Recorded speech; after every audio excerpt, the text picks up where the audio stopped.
aftermath of a Kalamazoo shooting that left 4 people injured earlier this week, new grant funding is ready to be spent to reduce gun violence. It's a problem the Department of Public Safety and partners have been battling for years now and are starting to make some progress. News 8's Duncan McLean spoke with the people who will put the new money to use. Duncan?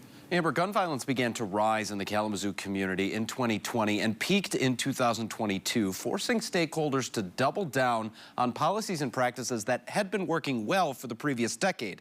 That strategy to try and treat the underlying causes of gun violence so that a firearm never has to get involved. And the bet is paying off. Sides and shots fired overall are both down more than 50% from last year. That's according to the Department of Public Safety there. Now, a new contribution from the federal government will push that holistic approach even further. $1.25 million in grant money is ready to be spent by Kalamazoo agencies in their pursuit of ending gun violence through public health and intervention campaigns. The Kalamazoo Department of Public Safety leading the way. Once we respond, it's too late. The damage is done. The balance between outreach and enforcement is critical. You have to have outreach and you have to have enforcement. You can't have just one or the other, and those two things have to coordinate, and that's what this grant really helps us do.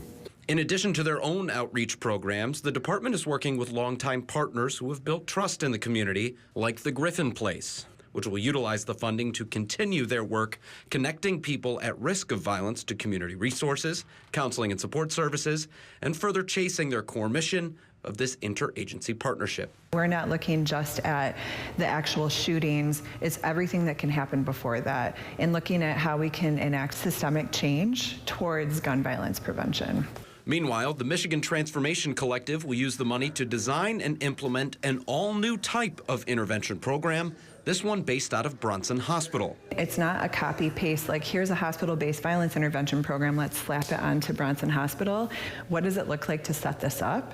And what are the trainings that are needed for street outreach, who will be bedside in the hospital, for supervisors of this work, for community-based organizations, and what's needed for hospital administration. Finally, the Department of Public Safety will conduct a data-driven analysis of gun violence to determine where intervention is needed the most, to better direct their officers and own intervention teams alongside the work of their partner agencies. We know that a very small number of people drive the majority of our violence, and we at the Public Safety Department, we know who they are. What we can do is we can make sure that the outreach and prevention efforts are directed at the few people that are driving the violence.